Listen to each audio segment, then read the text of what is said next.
Hello dear students, welcome back to my channel physics SPC. Moving charge and magnetism का एक question. A cylindrical conductor of radius R carrying a constant current I. The plot of magnitude of the magnetic field B with distance D from the centre of the conductor is correctly represented by the figure.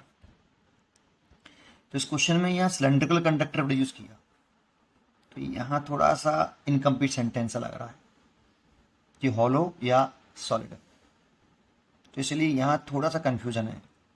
लेकिन जब cylindrical conductor word use किया, hollow word use किया ही नहीं है, केवल कह दिया radius are है, तो हम सॉलिड कंडक्टर ही एज्यूम करेंगे।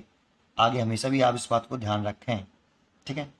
और करते हैं, चलो आते हैं मेन पॉइंट पर, सॉल्यूशन। तो देखो एक हमारे पास सिलेंड्रिकल कंडक्टर है, कुछ इस तरह से लॉन्ग सिलेंड्रिकल कंडक्टर है, लॉन्ग, और इसकी जो रेडियस है आपकी वो आर है, और इसमें करंट कांस्टेंट करंट फ्लो कर रही है, ये सभी बोला है। तो ये करंट जो है इसकी एक्सेस हो गई है, और इसमें करंट इस तरह से फ्लो कर रही है भाई।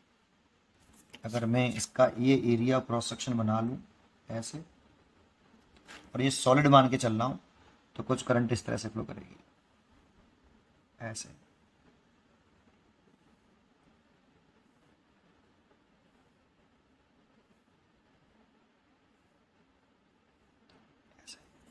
ये सब मिला के टोटल करंट आई है। इस एरिया क्रॉस सेक्शन में टोटल करंट कितनी है? ये आई करंट है बेटा, टोटल।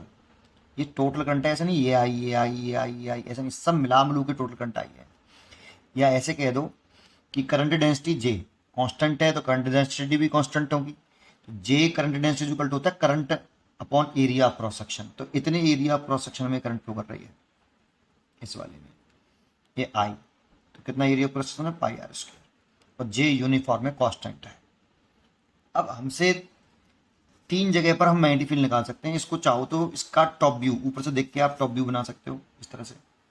मैं पूरा डिटेल में समझाऊंगा बेटा आपको, अगर आपको आता है तो आप छोड़ सकते हो, है ना। और नहीं आता है तो एक बार देखिए, अच्छा लगेगा आपको, बहुत अच्छा लगेगा। तो ये सॉलिड कंडक्टर है, ये टॉप व्यू है आपको। यहाँ पे करंट की डायरेक्शन कुछ ऊपर से देखेंगे तो करंट निकलती हुई दिखाई देंगी। तो ये करंट दिख रही है हमें ऐसे, और यूनिफॉर्म डिस्ट्रीब्यूट है ये करंट। ये करंट की डायरेक्शन है बेटा आपकी आई। ये करंट यूनिफॉर्म डिस्ट्रीब्यूट है, this is a current, total current है आई। इसकी रेडियस है आपकी ये वाली आर, ये आर, ठीक है। और इसमें हमसे तीन जगह पर करंट मैग्नेटिक फील्ड निकाल सकते हैं। एक तो हम निकाल सकते हैं आउटसाइड, जैसे यहाँ। तो ये डिस्टेंस हम कहाँ से लेंगे? सेंटर से। मैं अभी स्मॉल आर मान लेता हूँ, यहाँ डी डी दे रखा है कि distance D from the centre. अभी स्मॉल आर मान के चलते हैं, वो मोस्टली हम डेरिवेशन में स्मॉल आर मानते हैं। तो देखो इस पॉइंट पे निकालें तो ये आउटसाइड पॉइंट हो गया, और outside small R is greater than capital R. या तो आपको डायरेक्टली फॉर्मूला याद होना चाहिए इसका, कि बी डायरेक्टली फॉर्मूला होता है B is equal to mu naught I over 2 pi small R. तो बी और स्मॉल आर में इनवर्स रिलेशन है, ये स्टैंडर्ड रिजल्ट है, सो ये डायरेक्टली याद होना चाहिए। या अगर आपको करना है तो इस वाले पॉइंट पर आप एक एम्पियरन लूप बना लो, सर्कुलर लूप यहाँ से पास होता हुआ। जैसे यहाँ पे बनाना होता, यहाँ पे निकालने होते, तो इस जगह पर जाके एक एम्पियरन सर्कुलर लूप बना लेते हैं ऐसे। और करंट की डायरेक्शन ऊपर की तरफ है, करंट ऐसे बाहर निकल रहा है, तो जिधर करंट की डायरेक्शन है उधर ही सेंस ऑफ रोटेशन मान लो आप। एम्पियर सर्किट लॉ लगाने के लिए सेंस ऑफ रोटेशन मानना पड़ता है। तो इस सेंस ऑफ रोटेशन मैंने जिधर करंट की डायरेक्शन है ऊपर है, तो उधर ही सेंस ऑफ रोटेशन मान लो। This is a sense of rotation मैंने मान लिया ऐसे। इस पॉइंट पे निकालना है, तो ये आपका सेंस ऑफ रोटेशन हो गया। और जो सेंस ऑफ रोटेशन है, तो इसमें स्मॉल का एलिमेंट काटते हैं, तो डीएल की डायरेक्शन भी यही हो गई। और मैग्नेटिक फील्ड की डायरेक्शन निकालेंगे, तो करंट की डायरेक्शन ये है, तो राइट हैंड पाम रूल लगाएं, तो मैग्नेटिक फील्ड की डायरेक्शन पाम के परपेंडिकुलर बाई तरफ, तो ऐसे होगा।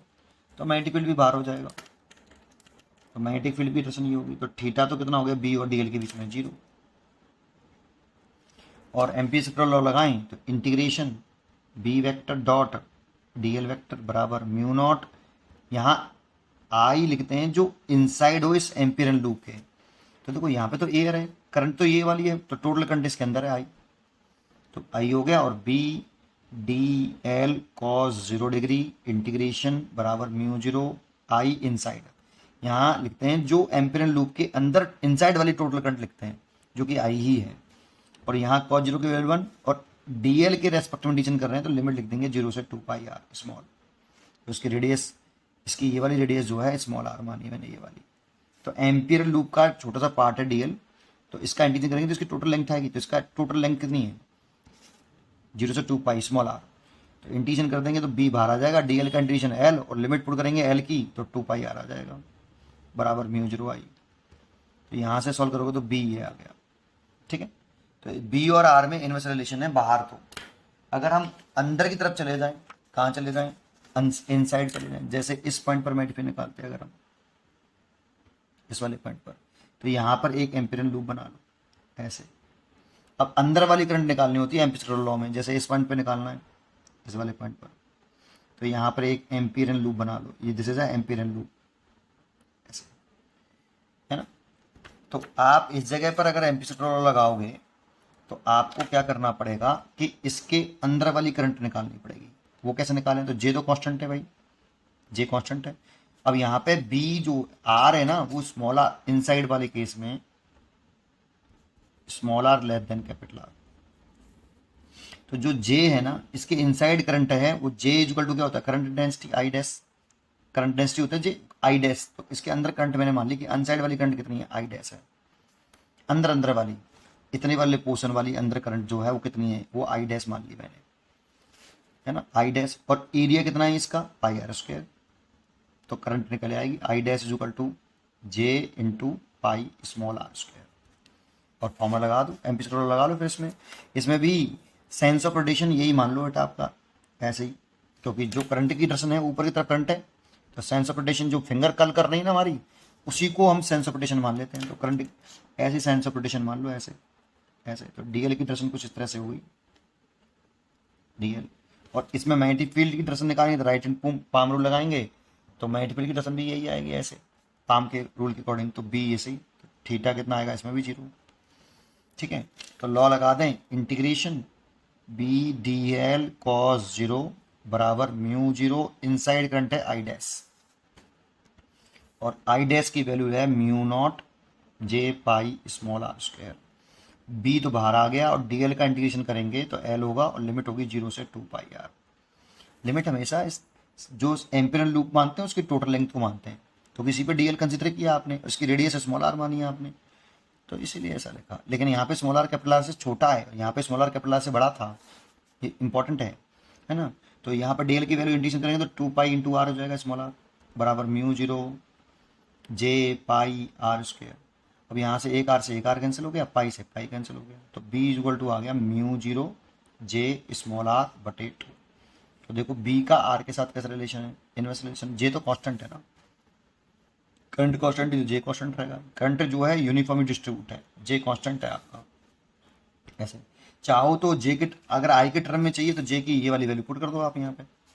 बहुत से बच्चों को ये फॉर्मूला याद होता है, म्यू 0 आर बाई 2 तो है, जे की वैल्यू कितनी आई बटे पाई आर स्क्वायर। तो ये ऐसे दिखाई देता है mu 0 I over 2 pi are capital are square और ये स्मॉल आर। लेकिन आर तो रेडियस ऑफ द कंडक्टर है ना बेटा, सॉलिड सिलेंड्रिकल कंडक्टर, तो ये तो चेंज होने वाली नहीं है। आर ये स्मॉल आर तो वेरिएबल है बेटा, क्योंकि यहाँ निकालोगे तो स्मॉल आर इतना, यहाँ निकालोगे तो इतना, यहाँ निकालोगे तो इतना, अंदर तक चलोगे तो घटेगा। एक्स सेंटर पे पहुंच जाओगे, एट सेंटर एक्सेस पर, सॉरी एक्सेस पर स्मॉल आर कितना 0। अब आप यहीं पे पहुंच गए बिल्कुल, तो ये आर थी, जिससे जिससे चलेंगे सेंटर से एक्सेस से तो डिस्टेंस है आपकी ये, तो यहाँ पर पहुंच जाएंगे तो आर जीरो रखो तो बी कितना आएगा 0। तो ये वाला फॉर्मूला हमें डायरेक्टली याद होना चाहिए, और ऐसे याद होना चाहिए कि अगर small R less than capital R है तो ये फॉर्मूला है, और B small R capital R से बड़ा है तो ये फॉर्मूला है। और सरफेस पे देखोगे तो आप स्मॉल आर और कैपिटल आर रख दो, स्मॉल आर इसमें रख दो चाहे उसमें रख दो, दोनों में से आंसर एक ही आएगा, इसमें रख लो, यहाँ पर 2 पाई कैपिटल आर हो जाएगा। ठीक है, तो जो उसका ग्राफ बनता है कुछ उस तरह से बनता है। ये डी, अब डी बराबर आर मान लेता हूँ मैं यहाँ, और ये बी।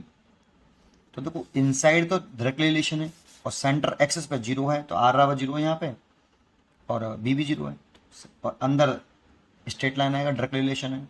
और फिर यहाँ पर स्मॉल आर जो है आपका डी के कैपिटल आर के बराबर हो गया है, फिर उसके बाद इनवर्स रिलेशन है, क्योंकि रेक्टेंगुलर हाइपरबोला आएगा, क्योंकि इनवर्स रिलेशन है। आर बढ़ेगा तो बी घटेगा, और इन्फिनिटी पे जाके इसे पैरेलल कर देंगे बेटा। इन्फिनिटी पे जाके नहीं, आर की वैल्यू जब तक इन्फिनिटी नहीं होगी तब तक बी जीरो नहीं होगा।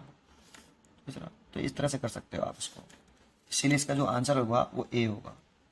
अब इतना ये करना नहीं होता है हमें, अगर आपने पहले पूरा डिटेल में एक बार किया है तो आपको डायरेक्टली ये फॉर्मूले याद होने चाहिए, ये वाला फॉर्मूला और ये वाला फॉर्मूला डायरेक्टली याद होना चाहिए, और ये ग्राफ भी कॉन्सेंट्रेट होना चाहिए। देख के टिक कर देते हैं भाई, ये सॉलिड सिलेंडर के लिए होता है, ये हॉलो सिलेंडर के लिए होता है, क्योंकि हॉलो सिलेंडर होगा तो करंट अंदर जीरो होगी, तो बी भी जीरो होगा। ठीक है, पढ़ते रहिए और खुश रहिए। Thank you.